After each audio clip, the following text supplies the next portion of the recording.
¿Y si el apocalipsis no fuera el fin del mundo, sino una actualización de software obligatoria para un sistema totalmente corrupto? Uf, menuda premisa. Totalmente.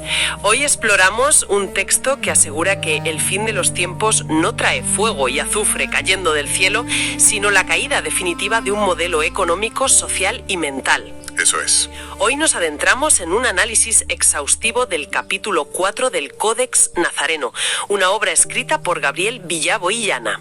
Un texto fascinante, desde luego. Sí.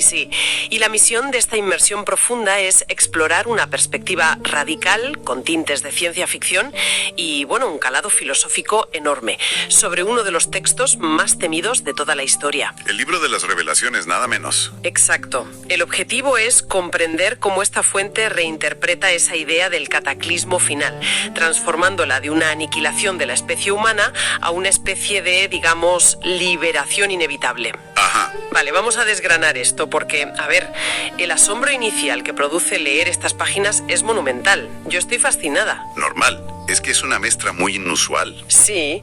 Por un lado, tenemos teología antigua.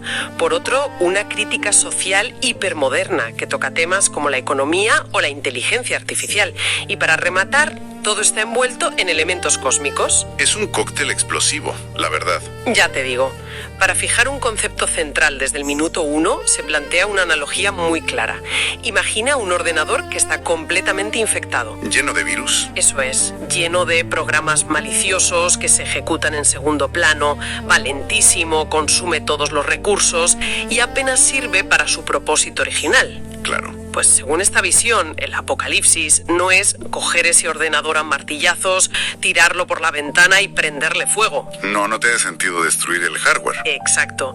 Es simplemente formatear el disco duro e instalar un sistema operativo completamente limpio. Y esa idea del reseteo es la columna vertebral de todo el capítulo. Ajá. Lo que el autor intenta hacer es provocar un pensamiento crítico muy profundo, con la clara intención de desmantelar siglos de interpretaciones teológicas. Interpretaciones basadas en el miedo, sobre todo. Totalmente.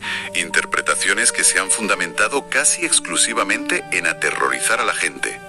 El texto propone que el llamado pequeño apocalipsis que narra Jesús en los evangelios y el propio libro de las revelaciones, pues, no son manuales de terror creados para asustar a la población.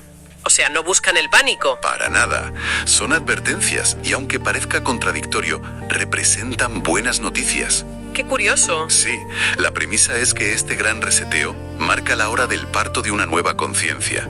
Es un renacimiento hacia un estado original que la humanidad había perdido hace mucho tiempo. O sea, un volver a la casilla de salida, pero limpios. Eso es. Así que no estamos hablando del fin de la vida, sino del colapso de un sistema organizativo que ha mantenido a la humanidad cautiva. Claro, pero para entender por qué hace falta un formateo a nivel global, primero hay que comprender qué falló exactamente en ese sistema operativo original. Es el paso lógico, sí. Y esto nos lleva a la forma en que el texto define a la humanidad en sus orígenes y a cómo define la propia naturaleza del mal. El Códex describe a la especie humana original como la cepa del padre. Un término muy biológico. Sí, muy llamativo. Habla de un primate que fue específicamente elegido por entidades o conciencias cósmicas para ser llevado a la cima de la evolución en este planeta. Pero ojo, no para dominarlo. Exacto. El propósito no era que este primate dominara la Tierra con tiranía. El texto afirma que esta cepa fue diseñada de manera exclusiva para el amor. Estaba pensada para crear realidades. Ajá, para transformar un material en una comunión absoluta con el entorno. Básicamente se describe al ser humano como un fractal del creador. Una extensión física de esa esencia creadora. Eso es. Y aquí es donde la historia se tuerce, claro. Porque entra en escena un mal externo, un mal con mayúsculas que contamina esta cepa pura. El virus del ordenador, volviendo a la analogía. Exacto. Se describe como una entidad o fuerza que tiene su propia historia evolutiva a través del ADN en el cosmos y, ojo a esto, su mecanismo de infección no es físico, sino emocional. Opera a través del miedo. Totalmente. Al inyectar el miedo, este virus hizo al ser humano sordo a su intuición y ciego a su verdadero poder creador. Lo volvió tremendamente manipulable. ¿A diferencia de otras especies? Claro, el autor contrasta esto con otras especies del cosmos que o bien luchan hasta la muerte sin conocer el miedo o son depredadoras implacables, pero que jamás se dejan someter. Pero espera, tengo que plantear una duda aquí. Porque si el ser humano fue diseñado para el amor, ¿cómo es que somos tan increíblemente buenos haciendo el mal? Ya, es la gran pregunta. Es que suena un poco a exención de culpa.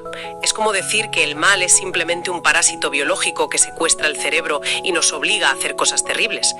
Resulta una narrativa bastante conveniente para quitarse responsabilidad de encima, ¿no crees? Pues mira, lo fascinante de esa aparente exención de culpa es cómo el autor la utiliza para redefinir por completo la moralidad histórica. A ver. En esta visión, el concepto clásico del pecado original desaparece por completo. O sea, borrón y cuenta nueva con ese dogma. Exacto. Esa idea de que el ser humano nace manchado, de que es culpable por naturaleza y defectuoso de fábrica, es rechazada de plano. Ya veo. El texto transforma la maldad en una condición puramente externa, algo que ha sido impuesto estructuralmente y que sobre todo se aprende. O sea que el mal se aprende. Eso argumenta. El argumento es que el mal humano es en realidad una imitación. Dado que la cepa humana tiene una capacidad de aprendizaje y adaptación casi inigualable, aprendió a imitar los métodos de este parásito a la perfección. Claro, para poder sobrevivir en un entorno que ya estaba infectado. Exactamente. Pero esa imitación no es su naturaleza genuina. Al ser manipulables a través del miedo, precisamente porque el diseño original no contemplaba la agresión despiadada, sino la cocreación armónica, pues ese parásito se instaló. ¿Y echó raíces en las estructuras de poder? Eso es. O sea que el virus no infecta tanto al individuo aislado como a la sociedad en su conjunto. La sociedad misma se convierte en el mecanismo de replicación. Exactamente. La sociedad se convierte en el caldo de cultivo. Por lo tanto, no es que el individuo pierda la responsabilidad de sus actos cotidianos. Claro, seguimos decidiendo. El individuo sigue decidiendo, sí, pero está tomando decisiones bajo el influjo y la presión extrema de un programa maligno que ha secuestrado las instituciones, la cultura y los incentivos de supervivencia. Entendido. Entonces, si el mal actúa como un parásito a nivel social y estructural, la gran pregunta es ¿cómo logra la humanidad librarse de él? Y ahí entra el colapso. Ahí vamos.